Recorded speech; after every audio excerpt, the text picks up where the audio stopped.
Gatagati ka arutwo milioni 1.4 arĩa maikarĩire kĩgeranio gĩa KCPE mwaka wa 2023, arutwo 721,548 mararĩ imwana na 685,085 na 17 nĩ airĩtu na marekagĩra kĩgeranio gĩkĩ ceceni-inĩ 28,533.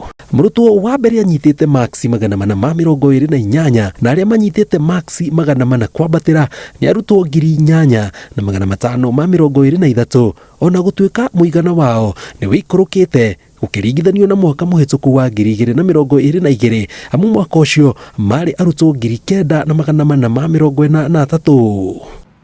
This year was 428 marks. 428 marks is the highest score for this year.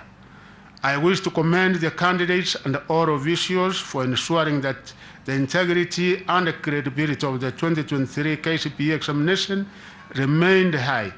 Only 2 candidates out of the total 1,406,557 were involved in examination malpractices during the 2023 KCPE examination. Arĩa manyitĩte gatagati ka maksi 300 na 399 nĩ arutwo 352,782 na 782, na arĩa mena maksi gatagati ka 200 na maksi 299 nĩ arutwo 658 na 278. Arĩa mena gatagati ka maksi 100 na 199 nĩ arutwo 383 na 25. Arĩa manyitĩte gatagati ka maksi 1 na maksi 99 nĩ arutwo 2,060. The performance of candidates in each and every subject was as follows.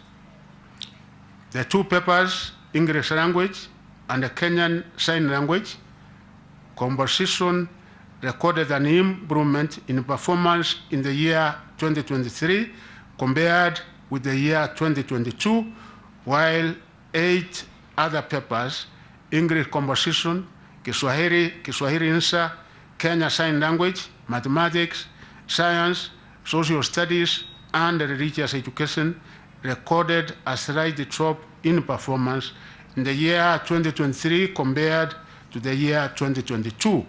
Kaunti 10 nĩ ciandĩkithĩtie arutwo aingĩ a ciana cia airĩtu ta kaunti ya Machakos, Makueni, Isiolo, Garissa, Turkana na ingĩ. Kaunti ta Garissa, Turkana, Kwale, Kilifi nĩcio ciĩna arutwo arĩa aingĩ mena makĩria ma mĩaka 18 gũthiĩ na igũrũ. Ngĩribotera Inooro TV, njĩtagwo Jenga Wambui.